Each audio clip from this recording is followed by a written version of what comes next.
Hello everyone, I am Lucy and today we're going to be continuing the series that I just started, which is reading my entire physical TBR.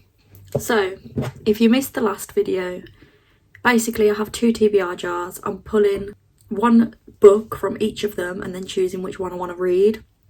These jars hold every single book on my physical TBR and we're going to try and cut them down. So last time I read City of Bones by Cassandra Clare and that was a pretty successful pick. So I'm slightly terrified that we're going to get two really bad picks now, but there's no need for me to ramble. The rules are explained in the first one, which I will link down below. I'm just gonna go for it. So first jar, let's pick. Okay, I don't know if that's one or two. One. Second jar.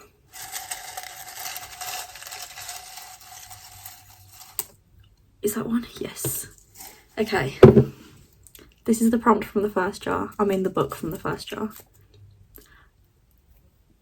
Okay. If We Were Villains, which is by ML Rio, I believe. And then a second jar. Okay. Forever Interrupted. Oh, Forever Interrupted by Taylor Jenkins Reid.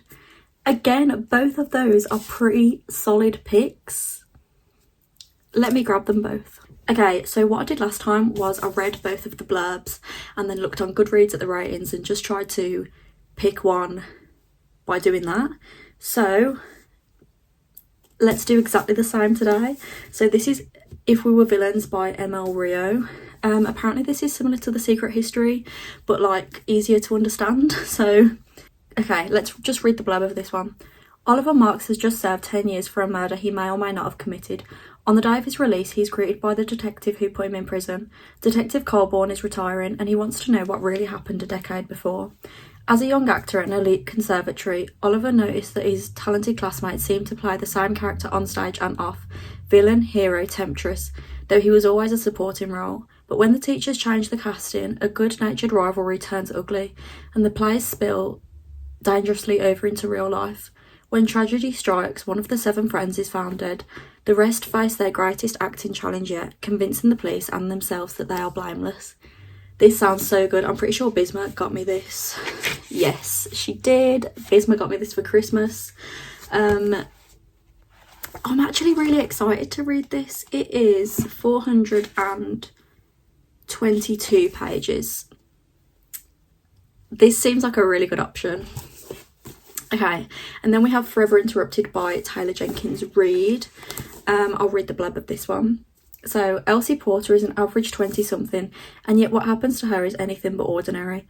On a rainy New Year's Day, she heads out to pick up pizza for one. She isn't expecting to see anyone else in the shop, much less the adorable and charming Ben Ross. Their chemistry is instant and electric. Ben cannot even wait 24 hours before asking to see her again. Within weeks, the two are head over heels in love. By May, they've eloped. Only 9 days later, Ben is out riding his bike when he's hit by a truck and killed on impact. Elsie hears the sirens outside her apartment, but by the time she gets downstairs, he's already been whisked off to the emergency room. At the hospital, she must face Susan, the mother-in-law she has never met, and who doesn't even know Elsie exists. Interweaving Elsie and Ben's charm romance with Elsie and Susan's healing process, Forever Interrupted will remind you that there's more than one way to find a happy ending. That is going to be sad. I was literally saying to Em the other day how I really wanted to read a book that will make me cry. But now I feel like this one's going to make me cry too much. So this one is 321 pages. So this is 100 pages shorter. So if I was smart, I'd pick the shorter option. However, we are going to go to Goodreads and check the reviews for both. I actually also forgot to say that Forever Interrupted was a gift from Jenna. So both of these books were gifts. This is perfect. This is just perfect. Okay, If We Were Villains by ML Rio has a 4.22 average rating, which is very high. A lot of people have rated it highly. Tori gave it 5 stars. Oh, Sarah gave it 3 stars. But me and Sarah often disagree on books, so that's not putting me off too much. Forever Interrupted's rating is 3.7. Which I expected, but Jan gave it 5 stars. I really don't, this one's tough. I really don't know. I think I'm gonna have to sit and think about this one. I might read the first chapter of both and then decide, because this is really difficult. These are both really good picks. The jars have been really nice to me these first 2 times. I'm scared it's only going to go downhill from here. Okay, first update of If We Were Villains. I am 126 pages in, which is Act 2, Scene 4. Oh my god, this book is incredible already. Like, it's so good. I don't even know who's died yet. I don't even know whose murder it is. You know, I don't know what's gone on, but I'm already loving it. So this book follows 7 friends who go to this arts university, and they are 4th year acting theatre students, and this school only performs Shakespeare plays. That's the only theatre they do, is Shakespeare. And they're the only 7 4th years to make it to their final year of theatre at this school, because each year the university drops like a ton of students if they don't think they're doing well enough. So these are the last standing 4th year theatre students, and they each have very like, they each fit into a cliche friend type, if that makes sense. So the main character is Oliver, and he is very much the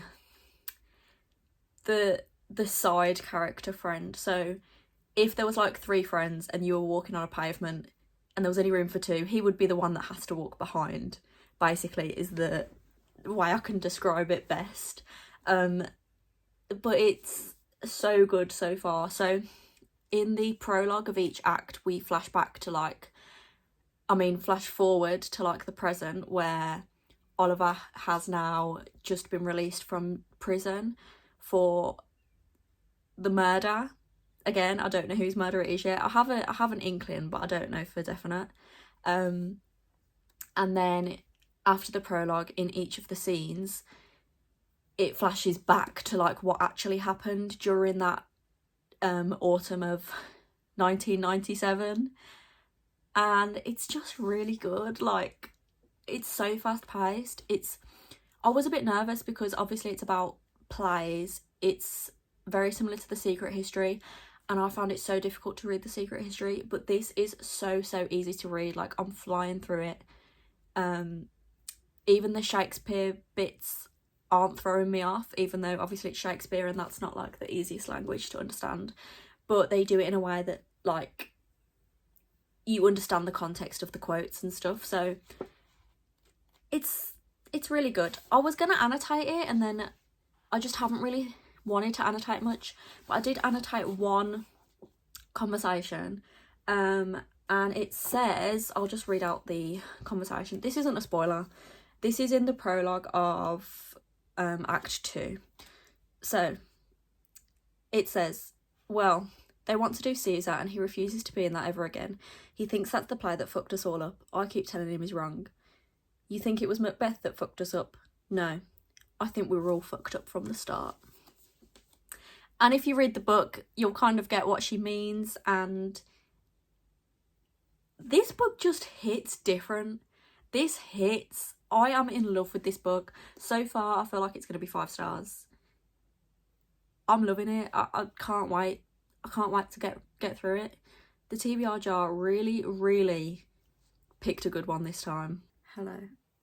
So I've realised I've barely given any updates on If We Were Villains. I've been at work for the past 2 days. 3 days, actually. So I haven't really had much time to read and talk about the book, but today I did get to page 302, so there's literally 120 pages left. So I'm right in the thick of it now. I'm on Act 4. There's 5 acts, and I'm on Act 4, and I've found out who died, the immediate aftermath of the death, but I still don't know what happened, why Oliver ended up going to prison, and where everyone is now, like what happened after Oliver went to prison. So this is very much like the final climax, the final revelations, and I'm really invested still. Like I really need to know what happened, because the way that it was revealed that this body was found was like nothing was explained. No one knows what happened so far, so I am really still loving this book. I have annotated a few more things. It's still, the tabs are white so like you can't see, but it's still not very annotated at all, but I have tabbed a few things. I really like there's like some really subtle quotes in here that if you read into them do have really deep meaning, but they're just said so casually within a bunch of text that it doesn't really like register. You have to reread it to get the effect of the quote, which I really love. I feel like that's really like, I don't know, I haven't read a book like this before and I'm really enjoying it. I'm gonna read some more tonight and then hopefully finish it tomorrow. Okay, I'm in the exact same position, but it is the next day, and I finished If We Were Villains about an hour ago, and I've just been processing. Hold on, my TV's on, I need to turn it down. Okay, I finished it about an hour ago and I've just been processing this book.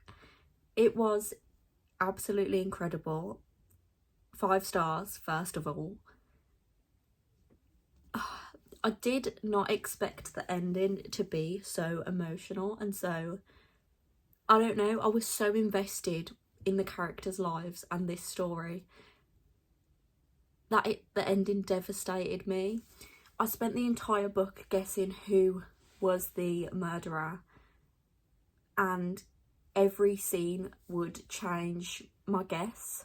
I probably suspected every single one of the group at some point, but the ending, who it was revealed to be, and like the revelation at the end just kind of all made sense, and why Oliver was the one who went to prison made sense as well. Although it was heartbreaking, it did really make sense, and like the story just came full circle and it was just so good. I would definitely recommend this book to anyone who likes a mystery,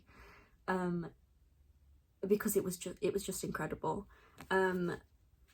So Bisma, I'd like to let you know that your book recommendation was 5 stars, so you should be grateful to hear that. It is definitely a new favourite. It was just so good, and that means that the TBR jar was very kind to me. It picked out a 5-star read for me, which means this series is working, and I'm very happy to continue with it. I feel that the TBR jar makes me read books that I'm going to enjoy. I just don't pick them up off my shelves. So yeah, I'm really excited to carry on with this series, and we'll see what I get picked out next, I guess. But yeah, thank you so much for watching. Bye.